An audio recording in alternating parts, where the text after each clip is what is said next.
La voz de los protagonistas. Contacto telefónico.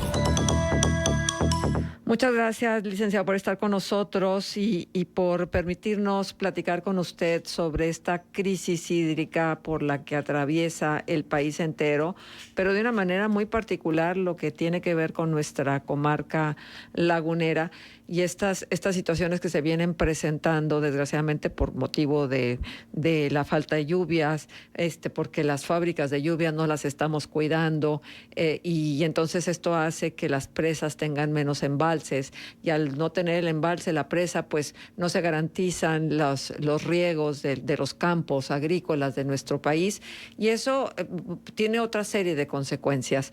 Entonces, ¿qué es lo que estamos viviendo? Sabemos que estamos en plena canícula, sabemos que son los días de más calor, pero pues es que realmente no nos ha llovido en la comarca lagunera, por lo menos a nivel urbano. Quisiéramos pensar que en la cuenca alta del Nazas sí que pudiera haber algo de lluvia. ¿Cómo estamos atravesando este tema y si realmente le estamos dando la importancia que merece? Gracias, Marcela. Buenos días y gracias por la invitación. Desafortunadamente, el tema de la crisis pareciera que ya es un tema que se ha estacionado en el país y en particular en la comarca lagunera. Yo quisiera considerar 5 elementos de la crisis, ¿no? Primero, como usted lo dice, el cambio climático es inevitable, juega un papel fundamental. No hay lluvia. La recarga del acuífero y de las presas, en consecuencia, pues es muy poca. En este momento el país entero está en jaque derivado de la falta de lluvias. Por otro lado, en la comarca lagunera, y estoy seguro que en el resto del país es un tema que también impacta en la generación de esta crisis, es la sobreexplotación de los acuíferos. Hoy tenemos un acuífero pues que no recibe la recarga que se requiere, pero sin embargo se le sigue extrayendo grandes cantidades de agua que lo único que hace es generar un mayor problema, ¿no? Por otro lado, la contaminación del agua tiene que ver con la profundidad a la que se extrae el agua. En regiones como la nuestra tenemos un problema particular como lo es el hidroarsenicismo. En regiones como Durango tienen el problema del flúor. En otras regiones tienen sus propios problemas derivados de la contaminación. Y un tema que creo que también es importante señalar tiene que ver con los sistemas operadores. Los sistemas operadores o las entidades de gobierno han sido ineficaces e ineficientes a la hora de manejar este recurso que es vital para los ciudadanos y para las ciudades, porque al final del día el agua es un elemento que consolida y que desarrolla a las ciudades y las regiones. Sin agua, pues la población entra en una crisis permanente en todas sus actividades cotidianas, pero también la industria, el comercio. Hay un impacto negativo en términos económicos, en términos financieros. Por supuesto que se afecta a la salud, se afecta a las condiciones de dignidad humana, y lamentablemente la crisis alcanza a todos, pero más a los que están en condiciones de vulnerabilidad, a los que menos tienen. Y finalmente, yo diría que el otro tema tiene que ver con nosotros como ciudadanos. No estamos haciendo nuestra parte. Creo que es importante el impulsar el cuidado del agua a partir de los grandes temas. Primero, siendo responsables, cubriendo nuestra parte como ciudadanos, porque el agua cuesta. Y no es posible que llegue sola a los domicilios. Tenemos que sernos responsables a partir del cuidado y del pago del agua. Y finalmente, pues la falta de políticas públicas, es decir, el Estado mexicano no ha generado políticas públicas que de manera integral atiendan el problema, y eso hoy genera el campo de cultivo perfecto para la crisis, a la cual no se le ve salida en este momento en esta región, Marcela. Ajá. Bueno, súper bien desglosado cada uno de los puntos. La crisis climática, esa que podemos hacer desde aquí, desde nuestro terreno muy particular de la comarca lagunera. Pues mire, la crisis climática, si usted revisa la cuenca, tenemos la cuenca alta, la cuenca media y la cuenca baja. Nosotros que vivimos en la cuenca baja, pues lo único que hacemos es gastarnos el agua que se produce en la parte alta. ¿Qué podemos hacer? Pues desde un punto de vista medioambiental, pues la reforestación es lo que a nosotros nos toca. En la medida en que nosotros podamos reforestar y cuidar de la mejor manera la poca agua que tenemos, estaremos poniendo nuestro granito de arena. Sí, lamentablemente nosotros, las condiciones en las que vivimos no nos permite hacer mucho para la generación de más lluvia. El tema aquí es la parte alta de la cuenca, que es en verdad la fábrica del agua. Exacto. Y es ahí en donde tiene mucho que ver la generación de políticas públicas para que junto con los ciudadanos que viven allá y que tienen un impacto en toda esa zona, pues no se afecte directamente como hoy se está haciendo a partir de la generación de una crisis mayor, ¿no? Claro, y la pena que causa es que luego se han establecido programas que ya tienen mucho tiempo, se han hecho esfuerzos, por ejemplo, para la reforestación de la cuenca alta del Nazas, refiriéndome específicamente al tema de las políticas públicas, y entonces se pedía una cuota dentro de los recibos de cimas y se les otorgaban pues apenas centavos de los pesos que ellos luego recaudan, pero que es insuficiente. Entonces son como migajitas de algo que tendríamos que reconocer como vital e importante. Sí, definitivamente. Aquí lo que se tendría que hacer es impulsar en verdad la fuerza del Estado para que pueda generarse acciones, programas dentro de políticas públicas que traten de resolver el fondo del problema, porque esto que ustedes me comentan han sido simplemente propuestas que se convierten en mejorables, ¿no? Uh-huh. Que no resuelven el gran problema. Aquí el tema es que si usted revisa el presupuesto de la Federación, pues yo creo que son menos que migajas lo que le invierten a este tema que es vital, y es la siembra del agua, es la siembra de la posibilidad de generar vida en toda la cuenca, porque al final del día el impacto es para todos, pero más para los que solamente la consumimos, que somos la parte baja de la cuenca y que muy poco hacemos para poder redituar o agradecer y aportarle a este gran tema. Uh-huh. Luego, hablamos de la sobreexplotación, que es un diagnóstico que se ha hecho de la laguna no de ayer ni de antier, sino de décadas, lo que venimos padeciendo. Pero además el poco cuidado de la Comisión Nacional del Agua, y hay que decirlo con todas sus letras, en relación a las inspecciones que se hacen de pozos, etcétera. Porque, por ejemplo, nosotros traemos el día de hoy la nota de que alrededor de las 5 de la tarde de ayer miércoles se detectó una fuga de agua en una toma principal que abastece el sector norponiente del Lerdo de la colonia San Isidro. Indicó que el problema se originó por trabajos clandestinos de instalación de una toma ilegal de agua potable en un terreno particular ubicado a un costado del Súper La Esmeralda, por lo que se procederá penalmente contra los causantes debido al daño. Esto pasa, ¿sí? Pero esto porque se hizo evidente a través de una fuga. Pero el huachicoleo del agua creo que es algo que tampoco podemos pasar por alto.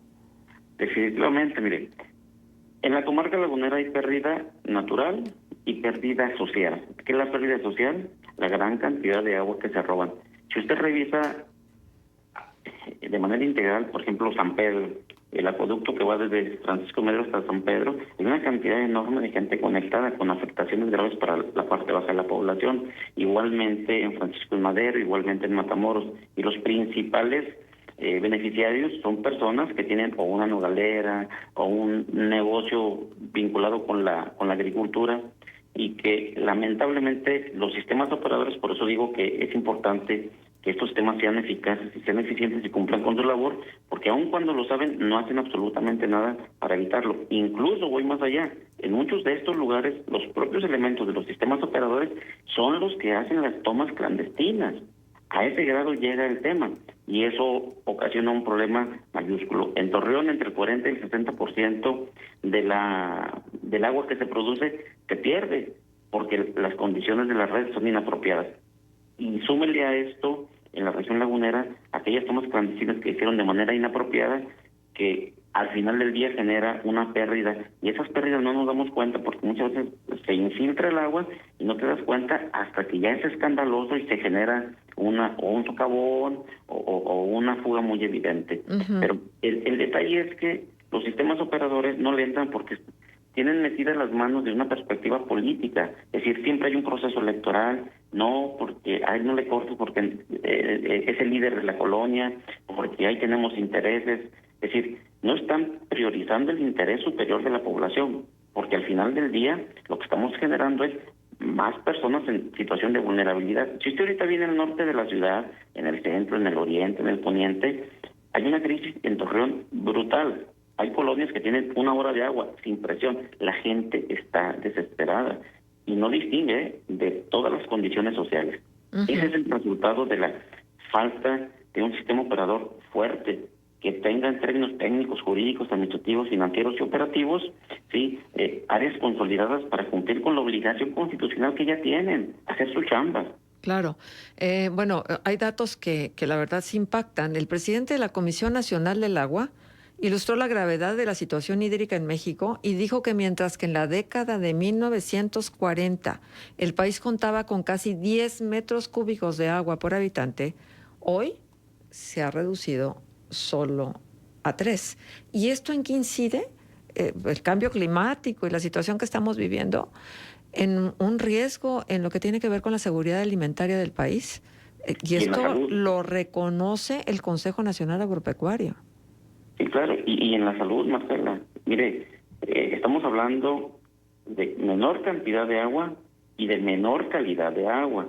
Entonces, al final del día, cuando hablo de que faltan políticas públicas integrales, estoy hablando también de temas de salud, porque al final del día al Estado mexicano le sale más caro no atender este problema de fondo, porque mañana pasado se van a generar enfermedades crónico-degenerativas derivadas del tipo de agua que le estamos entregando por las condiciones en las que se está sobreexplotando los mantos ecogueros en todo el país.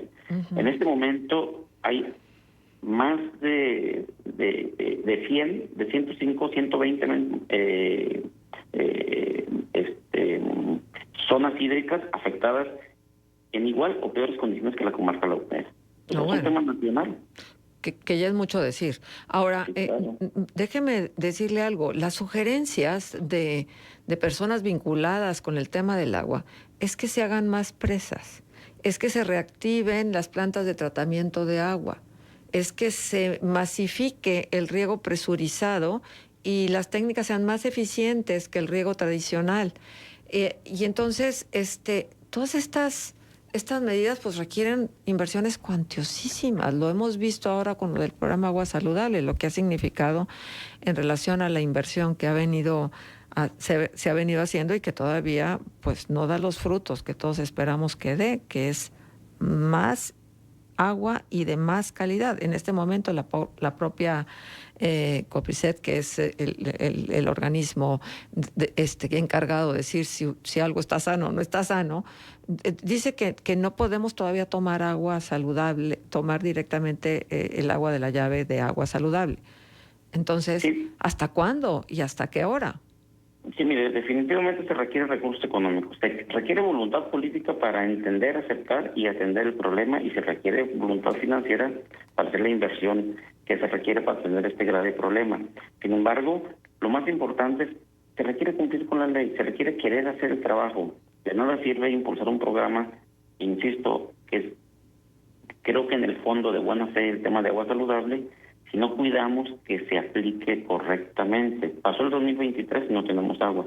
La poquita agua que hoy hay, la primera autoridad de Durango, escuchaba el otro día con usted una entrevista de las autoridades sanitarias de Durango que dicen, oye, yo no puedo asegurar que se entregue el agua con calidad porque no le hemos hecho los exámenes correspondientes. Entonces, ¿qué tiene que suceder? Que las autoridades cumplan con su trabajo. La norma ya está. ¿Qué falta? La voluntad de hacer las cosas. Comisión Nacional del Agua tiene 3 verificadores para atender los más de 2.700 pozos de los que se extrae agua en toda la región. Eso no es posible, eso es falta de voluntad. Si usted lo analiza desde un punto de vista material, pues no hay voluntad para hacer las cosas. Es voltearnos a otro lado y que las cosas sigan como están. Entonces, tecnificamos el campo, pero una vez que tecnificamos el campo, que tenemos más agua, el productor, como nadie lo vigila, extiende más la tierra para sembrar más porque ya tiene un volumen de agua disponible superior al que tenía antes de la tecnificación. Entonces, por eso digo que tenemos que trabajar todos, sociedad y gobierno, porque si no, la comarca lagunera se nos va a acabar como la estamos viendo, y el impacto es general. Si queremos consolidar a la comarca lagunera, tenemos que poner todo de nuestra parte. Y una de las partes que es muy importante es la ciudadanía. Tenemos que visibilizar el problema, exigir que se generen estas políticas públicas y que se pueda ir atendiendo poco a poco el problema. Claro. Me queda claro que Roma no se construyó en un día, pero la gravedad ya es de tal magnitud que urge la generación integral de estas propuestas programas, acciones y políticas públicas para atenderlo, porque está de por medio no solamente el agua, lo que está de por medio son otros derechos, no sé, la salud, la educación, la vida. Mire, la pobreza se va arraigando, el dejar atrás a personas en estas condiciones por la falta de agua, pues es un grave tema que nos ocasiona, pues al final del día, un impacto negativo en la región. Claro, sí, Roma no se construyó en un día, pero Nerón se acabó con Roma en una noche. Pues, Entonces, parece que no es su andar, entonces hay que buscar la manera de apresurar. Pues muchísimas gracias por apresurar las decisiones que sean las mejores para todos, pensando en el presente, pero también en el futuro, que creo que hay que tener visión, que es lo que ha faltado. Gracias al licenciado Miguel Ángel Hernández Muñiz, integrante del Centro de Investigaciones en Agua y Derechos Humanos. Muchas gracias. Gracias, Marcela. Hasta luego, gracias.